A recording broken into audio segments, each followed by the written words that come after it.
Why are we here? What are we fighting for? We're fighting for a vision of a free society where people can speak out and dissent against government policies without fear of retribution, without fear of arrest, without fear of violent attack. That is the force that we are fighting against. The force of totalitarianism. The force of evil that is so insecure and so afraid that it has to try to drown out a dissenting voice. It has to try to shout down and to violently threaten someone it disagrees with, rather than engage us in a dialogue and a discussion, because they know, of course, that if they did, their ideas would be shown to be false, would be shown to be life-destroying, would be shown to be destructive of societies. And so all they can do is shout us down.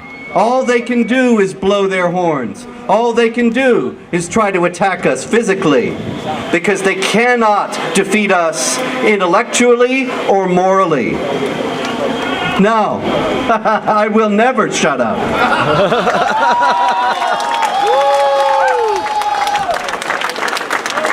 We are fighting for a truly free society in which all people have equality of rights before the law, and there is no special privileged class. It is no coincidence, and it is no accident that these leftist forces of totalitarianism who are trying to drown us out are working hand in hand with Islamic supremacists who want to bring Islamic law to the West, which also, as Pamela said, denies the freedom of speech, denies free discussion and free inquiry, and will violently threaten those who dare to step out of line.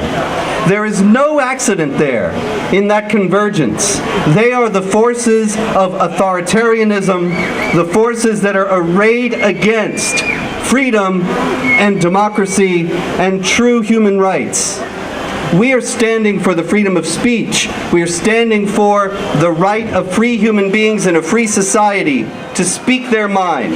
We're fighting for the freedom of conscience against those who would violently threaten and even kill someone who comes to a different vision of the ultimate good and the ultimate truth from what they have. We are fighting for the equality of rights of all people before the law against an entrenched legal system that systematically denies equality of rights to women and equality of rights to non-Muslims. We are fighting for a society in which everyone can have a place as long as everyone respects the rules of the society in which they're in and does not try to bring in this radically intolerant system that is trying to impose itself upon us.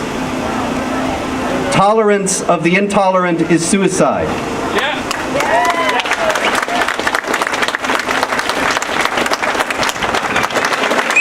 And there is no way that our free societies can survive unless we stand up and are determined to enforce the laws that we have and the ideas, the principles of the equality of rights of all people and the freedom of speech. The freedom of speech is rapidly being eroded. Not only are we smeared and defamed everywhere, but also, as you know, the governments of Europe and the United States are now working with, in talks with, the Organization of Islamic Cooperation. Secretary of State Hillary Clinton met with Ekmeladini Sanolu, the Secretary General of the Organization of Islamic Cooperation, in order to discuss ways to circumvent the freedom of speech and to criminalize the defamation of religion. We're not about defamation of religion. We're not about attacking any religion, as Pamela said. But we have to speak the truth about these things. And this is not Islamophobia, this is Islamo-realism. So, when we speak the truth about Islam's agenda to subjugate the rest of the world under its sway and to render us unequal and second-class citizens in an Islamic state, then they call that defamation of religion, even though it's abundantly clear from the Islamic texts and teachings that that's exactly what the agenda is. And so the Secretary of State actually met with the OIC, and the Assistant Attorney General just recently refused to affirm that he would protect the freedom of speech and not try to criminalize the criticism of Islam. If this kind of thing is allowed to happen, and if this kind of thing succeeds, and if these violent fascist thugs get their way, that will be the extinguishing of our free societies.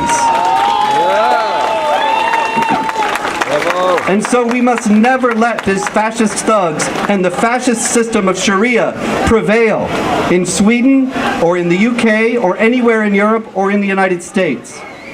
And we will stand resolutely, no matter what it takes, for freedom and for human rights. And on that basis, I thank you all so much for being here, and thank you for being in this great struggle.